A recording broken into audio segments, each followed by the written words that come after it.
ఇక ఈరోజు వీడియో ఏంటంటే, ఈ నెల 29వ తారీఖున శనివారం అమావాస్య అనేది రాబోతోంది.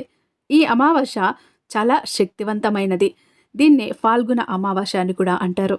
ఈ రోజున కొడుకులు ఉన్నటువంటి ప్రతి తల్లి కూడా మర్చిపోకుండా ఈ చిన్న పరిహారం అనేది చేసి తీరాలి. ఎందుకంటే ఈ అమావాస్య మనకు అతీంద్రియ శక్తులతో అంటే కీడుతో వస్తోందని చెప్పుకోవచ్చు. కాబట్టి ఆ కీడు అనేది మగ పిల్లల తల్లులు ఎవరైతే ఉన్నారో ఆ తల్లుల మీదుగా ఈ కీడు అనేది వెళ్ళేటటువంటి అవకాశం ఉందని చెప్పి మనకు పండితులు చెప్పటం జరిగింది.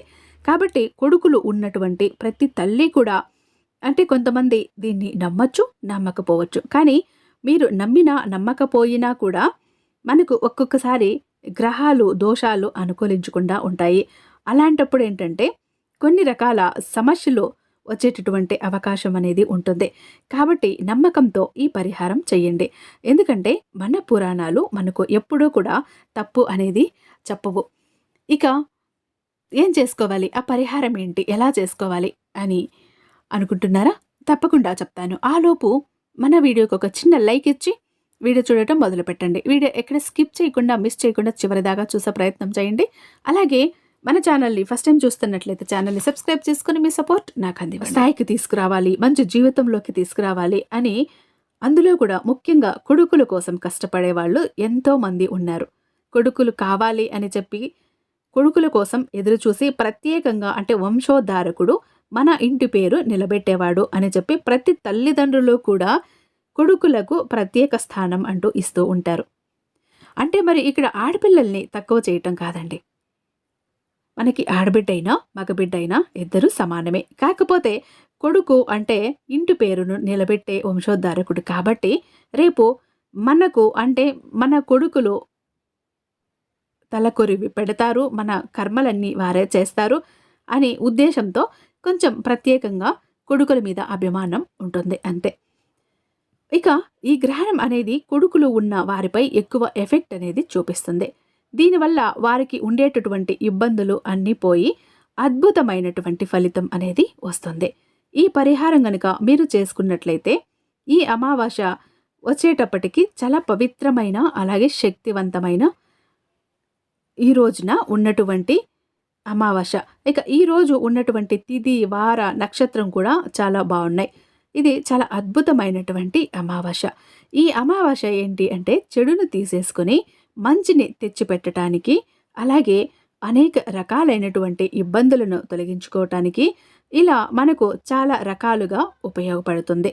అలాగే మనకు ఈ సంవత్సరంలోని మొదటి సూర్యగ్రహణం.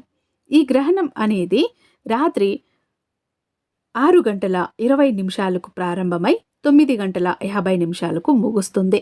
అంటే ఇది మనకు రాత్రి సమయంలో ఏర్పడుతుంది, సూర్యాస్తమయం తర్వాత. కాబట్టి మనకు ఇది ప్రత్యేకంగా ఏమీ కనిపించదు. ఎందుకంటే సూర్యాస్తమయం తర్వాత 6:25 దగ్గర నుంచి ప్రారంభమవుతుంది. కాబట్టి దాని ఎఫెక్ట్ అయితే మాత్రం ఖచ్చితంగా ఉంటుంది. కాకపోతే దీనికి ప్రత్యేకంగా నియమాలు అయితే ఏమీ లేవు. కానీ గర్భిణీ స్త్రీలు మాత్రం కొంచెం జాగ్రత్తగా ఉండాలి. ఆ రోజు బయటికి మాత్రం పొరపాటును కూడా వెళ్ళకూడదన్నమాట. ఈ ఒక్క నియమము మీరు పాటిస్తే సరిపోతుంది. అంతేకాని ఇంట్లో దర్బలు వేసుకోవాలి, బియ్యంలో నీళ్ళల్లో ఆవకాయల్లో ఇలాంటి వాటిల్లో ఉప్పుల్లో పప్పుల్లో దర్బ వేయాలి అని అవసరమైతే లేదు. కాకపోతే ఇల్లు వాకిలి శుభ్రంగా కడుక్కోవటం లాంటివి మాత్రం చేసుకుంటే మంచిదే. ఒకటి గుర్తుపెట్టుకోండి, మనకు పెద్దలు ఎప్పుడూ కూడా చెప్తూ ఉంటారు, ఈ అమావాస్య వచ్చినప్పుడు ఏంటంటే కొన్ని రకాలైనటువంటి కీడులతో వస్తూ ఉంటాయి. కాబట్టి ఆ రోజున కొన్ని పరిహారాలు చేసుకోవాలని మనకు ఎప్పటి నుంచో కూడా మన పెద్దవాళ్ళు చెబుతూ ఉంటారు. ఒకటి ఈ గ్రహణ ప్రభావం అనేది ఒక్కొక్కసారి ఒక్కొక్క రకంగా పడుతూ ఉంటుందన్నమాట. అయితే ఈసారి ఏంటంటే మగపిల్లల మీదుగా ఈ దోషం అనేది వెళ్ళిందని చెప్పుకోవాలి. ఇది మనకు ప్రత్యేకంగా పండితులు నిర్ధారణ చేసినటువంటి విషయం అండి, నేను చెప్పట్లేదు. అలాగే ఇది ఎంత వయసు పిల్లలో చేసుకోవాలి అని చాలామందికి సందేహం రావచ్చు. ఇక మగపిల్లలకు వచ్చేటప్పటికి చిన్న పిల్లల దగ్గర నుంచి 6 ఏళ్ల పిల్లల దగ్గర నుంచి 30 సంవత్సరాల గల మగపిల్లల వరకు ప్రతి తల్లిదండ్రులు కూడా ఈ పరిహారం చేసుకోవచ్చు. అలాగే మగపిల్లలు కూడా ఒకళ్ళు ఉన్నా, ఇద్దరున్నా, కొంతమందికి ముగ్గురు ఉండొచ్చు, నలుగురు ఉండొచ్చు. ఇట్లా ఎంతమంది పిల్లలు ఉన్నా సరే, మనం ఈ పరిహారాన్ని సింపుల్‌గా ఇదొక్కటి చేసుకుంటే సరిపోతుంది. అందరికీ ఒక్కొక్క పరిహారం చేయాల్సిన అవసరమైతే అస్సలు లేదు. అందరికీ కూడా ఒక్కటే పరిహారం చేసుకోవచ్చు. ఎందుకంటే అందరూ కూడా ఆ కన్న తల్లి బిడ్డలే కదా! కాబట్టి ప్రతి తల్లి కూడా వారి బిడ్డలను కంటికి రెప్పలా కాపాడుకుంటుంది. కాబట్టి దీనికి ప్రత్యేకంగా నియమాలు అంటూ ఏమీ లేవు. కాకపోతే ఇక్కడ దోషం ఉన్నా లేకపోయినా మనకు తృప్తి కోసమే. ఆ రోజున ఏమీ అస్సలు లెక్క అయితే లేదు. ఏమీ లేవు. కాకపోతే కొంచెం ఇల్లు తుడిచేసుకోండి. నీళ్ళల్లో కాస్త రాళ్ళ ఉప్పు, పసుపు వేసుకొని ఇల్లు తుడుచుకొని, అలాగే మీరు చక్కగా స్నానం చేసుకోండి. మరుసటి రోజు మీరు పూజ చెయ్యాలి అనుకుంటే మాత్రం ఖచ్చితంగా పటాలు అవి తుడిచేసుకోండి. తర్వాత మీరు చక్కగా పూజ చేసుకున్నా మీకేదన్నా దోషాలు, ఏదైనా చిన్న చితక ఉన్నా కూడా పూర్తిగా వెళ్ళటానికి అవకాశం అనేది ఉంటుంది. అలాగే ఈరోజు ఏంటంటే కాస్త ఇంట్లో మాంసాహారం అనేది వండుకోకుండా, తినకుండా ఉంటే చాలా మంచిది. తప్పనిసరిగా ప్రతి ఒక్కరూ కూడా ఈ గ్రహణం పూర్తయిపోయిన తర్వాత తలస్నానం చెయ్యాలి. ఈ రోజున నలుపు రంగు బట్టలు, నీలి రంగు బట్టలు లాంటివి చిరిగిపోయినవి, పాతయిపోయినవి, మాసిపోయినవి ఇలాంటివి వేసుకోకుండా ఉంటే మంచిది. అస్సలు వేసుకోకూడదు. అలాగే ఈ అమావాస్య రోజున కాస్త దూర ప్రయాణాలు మానుకుంటే ఇంకా మంచిది. కొంతమందికి దారిన వెళ్తూ ఉంటారు. కింద ఏమున్నది కూడా చూసుకోరు. ముఖ్యంగా అమావాస్య రోజుల్లో, ఆదివారం రోజుల్లో, పౌర్ణమి రోజుల్లో కొంతమంది రకరకాలైనటువంటి దిష్టి తీసివేసేస్తూ ఉంటారు రోడ్డు మీద. వెంట్రుకలు కానీ, నిమ్మకాయలు, ఎండుమిరపకాయలు, ఉప్పు ఇలాంటివి దిష్టి తీసి రోడ్డు మీద పడేస్తూ ఉంటారు. కాబట్టి ఈ రోజున కాస్త మీరు బయటికి వెళ్ళినప్పుడు, నడిచేటప్పుడు కింద చూసుకొని నడిస్తే మీకు మంచిది. ఎందుకంటే వాళ్లకు ఉన్నటువంటి ఆ దృష్టి దోషాలు, ప్రతి ఒక్క కర్మ కూడా మీకు వచ్చేటటువంటి అవకాశం ఉంది వాటిని తొక్కినప్పుడు. అలా తొక్కకుండా తప్పించుకొని వెళ్ళండి. మిమ్మల్ని పట్టి పీడించేటటువంటి అవకాశం కూడా చాలా ఎక్కువగా ఉంటుంది. కాబట్టి జాగ్రత్తగా ఉండండి. ఇక ఈ పరిహారం విషయానికి వస్తే, మగపిల్లలకి చిన్న వయసు నుంచి కూడా కొంతమందికి చిన్నపిల్లలు ఉంటారు, పెద్దవాళ్ళు ఉంటారు. ఈ పిల్లల మీద ఎక్కువగా కూడా దిష్టి ప్రభావం అనేది ఉంటుంది. ఎప్పుడూ కూడా పిల్లల మీద ఏంటంటే జనం ఏడుస్తూ ఉంటారు. మగపిల్లాడు అనుకోండి, మీ పిల్లాడు బాగున్నాడు, చక్కగున్నాడు, ముద్దుగున్నాడు, ఎంత తెలివితేటలున్నాయో, ఎంత చక్కగా చదువుతున్నాడో, అందరినీ ఎంత మర్యాదగా పలకరిస్తాడో, ఇలా అనేసి ఆ పిల్లల మీద దృష్టి పడింది అంటే అది కనుదృష్టిగా మారుతుంది. ఇక పిల్లలు వేసుకున్న బట్టలు కానీ, పిల్లల్ని చూసి కానీ కొంతమంది ఏంటంటే మనసు ఓర్వలేనితనం అంటుంది. కళ్ళల్లో నిప్పులు పోసుకుంటూ ఉంటారు. మా పిల్లలు ఎంత చలాకీగా లేరే, ఎంత తెలివిగా లేరే, ఇంత ముద్దుగా మాట్లాడరే అంటూ అది కూడా ఒకలాంటి అసూయతో కూడిన దిష్టి అన్నది పెట్టేస్తూ ఉంటారు. మీ బాబు అట్లా ఉన్నాడు, ఇట్లా ఉన్నాడు అని చెప్పి ఎక్కువగా దృష్టి పెడుతూ ఉంటారన్నమాట. దానివల్ల వెంటనే జ్వరం వచ్చేయటం, తలనొప్పి రావటం, ఒళ్ళు నొప్పులు రావటం, అంతదాకా కూడా ఎంతో యాక్టివ్గా హుషారుగా ఉన్న బిడ్డ కాస్త డల్ అయిపోవటం, డీలా పడిపోవటం, ఏదో అలా ఉందమ్మా, ఒకలా ఉందమ్మా, పడుకోవాలనిపిస్తుంది అంటూ ఒకటే ఆవలింతలు రావటం, ఇట్లా రకరకాల ఇబ్బందులు పడుతూ ఉంటారు. కొంతమంది పిల్లలు కూడా తరచూ అనారోగ్య సమస్యలు వస్తూ ఉంటాయి. చిన్న వయసులో అట్లా ఆ పసిపిల్లలతో మానసికంగా తల్లిదండ్రులు కూడా బాగా ఇబ్బంది పడుతూ ఉంటారు. సడన్గా జలుబు అని, దగ్గు అని, జ్వరం అని ఏదేదో చిన్నపిల్లలకు అనేక సమస్యలతో తల్లిదండ్రులు ఇబ్బంది పడుతూనే ఉంటారు. అలాంటి ఇబ్బందులన్నీ కూడా వస్తాయన్నమాట. అలాగే కొంతమంది పిల్లలు ఏంటంటే నవ్వుతూ ఉండేవాళ్ళు, కొంతమంది చూపు పడగానే క్షణాల్లో అప్పటికప్పుడే ఏడవటం మొదలు పెడతారు. ఎవరు ఎత్తుకున్నా చేతుల్లో ఉండరు.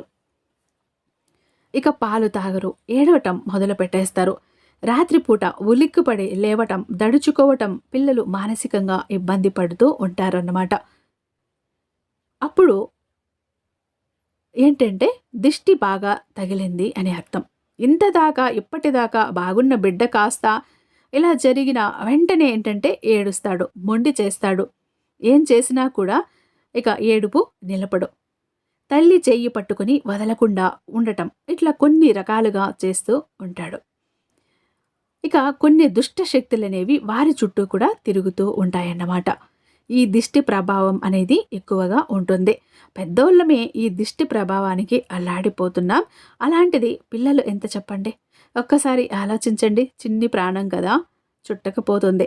అలాగే పెద్దవాళ్ళ మీద కూడా ఏడ్చేటటువంటి అవకాశం అనేది ఉంది. కాస్త పిల్లాడేమన్నా ఒక వయసుకి వచ్చిన తర్వాత అలాంటి పిల్లల మీద చూపు పడే అవకాశం ఎక్కువ ఉంది. అంటే ఇక్కడ అందరూ కాదు, కొంతమంది చూపు అలా ఉంటుందని అర్థం. ఇక అలా చూసేవాళ్ళు కూడా ఉన్నారు. అలాగే ఎదిగిన కొడుకు కాస్త ఏదైనా సంపాదించి, కాస్త ఏదైనా ఉద్యోగం చేసినా, కాస్త ఏదైనా డబ్బులు సంపాదించినా, అలాగే ఎదిగిన కొడుకులు మీద తెగ సంపాదిస్తున్నాడు కదా మీ కొడుకు, కారులో తిరిగేస్తున్నాడు, అలా చేస్తున్నాడు, మంచి కారు కొన్నాడు, బైక్ కొన్నాడు అని చెప్పి అట్లా కూడా ఏడ్చేవాళ్ళు ఉంటారు. మనసులో ఒకలాంటి అసూయ పెట్టుకొని ఇలా మాట్లాడినప్పుడు ఖచ్చితంగా వారికి దృష్టి అన్నది తగులుతుంది. అలాంటివి చేసినప్పుడు ఏంటంటే వీళ్ళకు అనేక రకాల సమస్యలు అనేవి వస్తూ ఉంటాయి. వీరు ఎంత పట్టించుకోకుండా వెళ్ళినప్పటికీ కూడా ప్రతి మనిషి మీద కూడా దిష్టి ప్రభావం అనేది చాలా ఎక్కువగా ఉంటుంది. కాబట్టి అలాంటివన్నీ కూడా తీసేయటానికి, ఆ ఏడ్చినటువంటి ఆ ఏడుపులో ఎవరివి వారికి తగలటానికి ఈ పరిహారం అనేది ది బెస్ట్ పరిహారంగా చెప్పుకోవచ్చు. కాబట్టి సింపుల్గా చేసుకోండి. దీనికి వచ్చేటప్పటికి ఎటువంటి ఖర్చు లేదన్నమాట. మీరేం చేస్తారు అంటే ప్రతి ఒక్కరూ కూడా ఇంట్లో అన్నం వండుకుంటారు. అన్నం వండుకున్నప్పుడు వేడి వేడి అన్నం, నిండుకుండా అన్నం ఎవరు తినకుండా, అంటే ఎంగిలి చెయ్యకుండా ముందుగానే అన్నం పక్కకి తీసి పెట్టుకోవాలని గుర్తుంచుకోండి. అలా గుర్తు పెట్టుకుని నిండుకుండ అన్నం అనేది మీరు కొద్దిగా తీసి ఒక గిన్నెలో పక్కన పెట్టుకొని, మీరు కావాలంటే ఆ తర్వాత మిగిలిన అన్నాన్ని తినండి. ఇక ఆ నిండుకుండ అన్నం తీసి ఎవరు తాకకుండా అలా పక్కన పెట్టుకొని ఆ అన్నాన్ని మీరు 3 ముద్దలుగా చెయ్యండి. అలా చేసిన తర్వాత ఒక్క ముద్ద మీద పసుపు చల్లండి, ఇంకో ముద్ద మీద కుంకుమ చల్లండి. అలా పసుపు చల్లిన ఆ అన్నముని మెత్తగా కలిపేసేయండి. అంటే పసుపు అంతా కలిసేటట్టు కలిపి ఒక ముద్దలాగా, ఒక ఉండలాగా తయారు చేయండి. కుంకుమను కూడా అట్లా చేయండి. మనకు ఒక పసుపు ముద్ద, ఒక కుంకుమ ముద్ద తయారవుతుంది. ఇక మూడవది తెల్లటి ముద్ద అలాగే ఉంచేసేయండి. మనకు ఇక్కడ తెలుపు, ఎరుపు, పసుపు 3 ముద్దలు కావాలి అన్నమాట, అన్నపు ముద్దలు. ఇక మీరు అలా చేశాక దాన్ని ఏం చేస్తారు అంటే నల్ల నువ్వులు కూడా వాటి మీద చల్లి వాటిని అలా ఉండచుట్టండి. ఈ 3 ముద్దల మీద నువ్వులను చల్లేసి ముద్దలాగా చుట్టేయండి. ఇక నువ్వులు ఎందుకు అనంటే ఈ నల్ల నువ్వులు దోషాన్ని తీసేయటానికి చాలా శక్తివంతంగా ఉపయోగపడతాయి. దిష్టి ఏదన్నా ఉన్నా కూడా, దుష్టశక్తి ఇక తర్వాత వచ్చేటటువంటి ఏ ఉన్నా కూడా మీకు తొలగించేస్తాయి, బిడ్డల మీద తొలగించేస్తాయి. ఇక ఒక కోడిగుడ్డుని తీసుకోండి. కోడిగుడ్డు పగలకూడదు, అంటే ఇక్కడ క్రాక్స్ పడకూడదు. ఏ మచ్చలు మరకలు లేకుండా శుభ్రంగా కడిగి తుడిచిపెట్టుకోండి.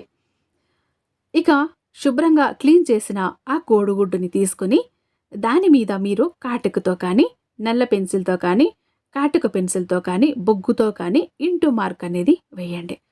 ఇంటూ మార్కు వేసినటువంటి ఆ కోడిగుడ్డును మీరు ఈ అన్నము ముద్దల మధ్యలో పెట్టాలి. ఈ 3 ముద్దలు ఉంటాయి కదా, పసుపు ముద్ద, కుంకుమ ముద్ద, అలాగే నువ్వులతో కలిపినటువంటి ఈ 3 ముద్దల మధ్యలో ఈ కోడిగుడ్డును పెట్టుకోండి. ఇలా పెట్టుకున్న తర్వాత మీరు ఒక పరిహారం చెయ్యాలి. ఇక కోడిగుడ్డు అనేది చాలా శక్తివంతమైనది. మనకు పరిహార శాస్త్రంలో కోడిగుడ్డుతో చేసేటటువంటి ఎటువంటి పరిహారానికైనా రిజల్ట్ అనేది చాలా అద్భుతంగా ఉంటుంది. కాబట్టి కోడిగుడ్డును కూడా తప్పనిసరిగా మనం తీసుకోవాలి. ఇక ఈ పసుపు, కుంకుమ, తెలుపు రంగు ముద్దలో ఏంటి అని అంటే మనకు పసుపు అనేది పవిత్రమైనది, చాలా పవర్ఫుల్. అంటే మనకు ప్రతి శుభకార్యంలో వాడుకుంటాం. మన బిడ్డల మీద ఉన్నటువంటి చెడు పోయి మంచి జరగటానికి ఇక్కడ పసుపును మనము వాడాము. ఇక కుంకుమ విషయం ఏంటంటే కుంకుమ మనకు ఎరుపు రంగులో ఉంటుంది. అంటే మన పిల్లల మీద ఉన్నటువంటి దృష్టిని, చెడుని, ఏదన్నా ఎక్కువగా ఏడుపులు ఎవరైతే ఉంటాయో అవన్నీ కూడా పోవటానికి, ఈ చెడు లాగేయటానికి అన్నది బాగా పనిచేస్తుంది. ఈ ఎరుపు రంగు కుంకుమ అనేది చాలా శక్తివంతంగా పనిచేస్తుంది. ఇక తెలుపు రంగు ముద్ద వచ్చేటప్పటికి మన బిడ్డలు ఏదన్నా తెలిసి తెలియక తాకినా వాటన్నింటినీ గ్రహించేసి మన పిల్లలకు మంచి జరగటానికి ఈ తెలుపు రంగు అనేది చాలా శక్తివంతంగా పనిచేస్తుంది. వాటన్నింటినీ కూడా గ్రహించేసి మన పిల్లలకు మంచిని ఇస్తుంది ఈ తెలుపు రంగు అనేది. ఇక ఇంత శక్తివంతమైన ఈ కోడిగుడ్డు కూడా మనకు తెలుపు రంగులోనే ఉంటుంది. లోపల పసుపు రంగు సనతో కూడి ఉండి ఎన్నో శక్తులతో కూడుకుని ఉంటుందన్నమాట. ఇక కోడిగుడ్డు అనేది ఎఫెక్ట్ అనేది ఎలా ఉంటుంది అంటే, ఆ రిజల్ట్ ఎలా ఉంటుందంటే అద్భుతంగా ఉంటుంది. వెంటనే చెడును కానీ, దుష్టశక్తులను కానీ, దృష్టిని కానీ వెంటనే లాగేసుకుంటుంది. తప్పనిసరిగా కోడిగుడ్డు అనేది తీసుకోవాలి. ఈ 3 ముద్దలో నల్ల నువ్వులతో కలిపినటువంటి ఈ 3 ముద్దల అన్నము, అలాగే ఈ ఇంటూ మార్కు వేసిన కోడిగుడ్డుని తీసుకోండి.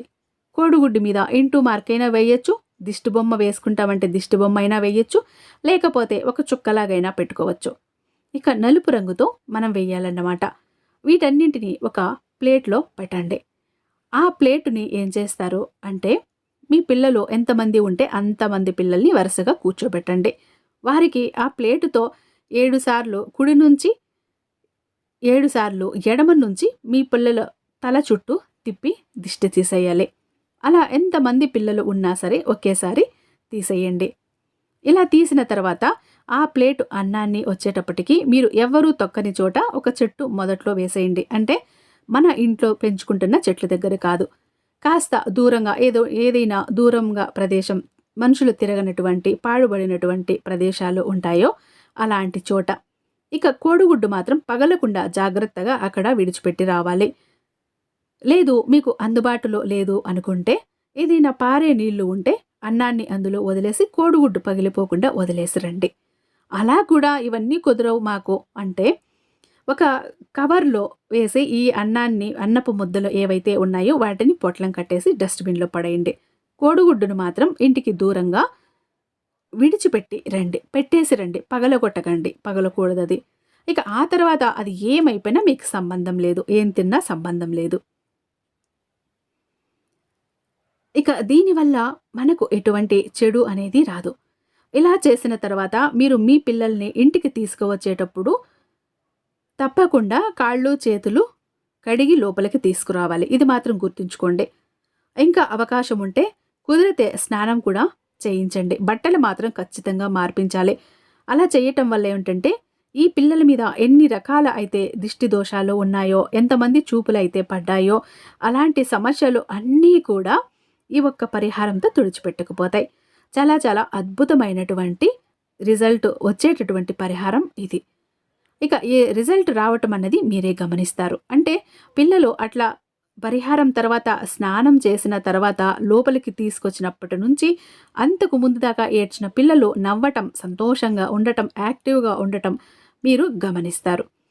పిల్లల్లో కొంతమంది చదువులు కూడా సరిగ్గా చదవకుండా ఉంటారు, ఇబ్బంది పడుతూ ఉంటారు. ఎందుకంటే ఏదో ఒక సమస్యలు ఏదో ఒకటి చూస్తూ ఉంటాం పిల్లల్లో. ఫోన్ చూడటమా, ఫోన్కి అడిక్ట్ అవ్వటమా, ఎవరో మనుషులకి మాటలకు కనెక్ట్ అవ్వటమా, ఇలాంటి సమస్యలతో పిల్లల చదువుని నిర్లక్ష్యం చేస్తూ ఉంటారు. అలాంటి పిల్లలంతా కూడా చక్కగా చదువుకుంటారు, చక్కగా అన్నం తింటారు, ఏడుపు మానేస్తారు, భయాలన్నీ వదిలేస్తారు, నిద్దట్లో ఉలిక్కి పడటం మానేస్తారు, చీటికి మాటికి ఏడవటం, మొండితనం చేయటం, ఎదురు తిరగటం, ఇలా ఒకటి కాదు 2 కాదండి, ఒక్కొక్కసారి అలా ఉండిపోతారు, సోమరితనంగా బద్ధకంగా ఉండిపోతారు. అలాంటి బద్ధకాలన్నీ కూడా దూరం అయిపోతాయి పిల్లలకి మీరు ఈ పరిహారం కనుక చేశారు అంటే. ఇక మగపిల్లలు ఉన్న తల్లులు చూశారు కదా పరిహారం ఎలా చేసుకోవాలని. ఖచ్చితంగా ఈ అమావాస్య రోజు, సూర్యగ్రహణం రోజు ఇలా చేసుకుని మీ పిల్లల మీద ఉన్న కీడు దోషాలు అన్నీ తొలగించుకుంటారని ఆశిస్తూ రేపు మరొక మంచి వీడియోతో మీ ముందుంటాను. అంతటిదాకా సర్వేజన సుఖినో భవంతు.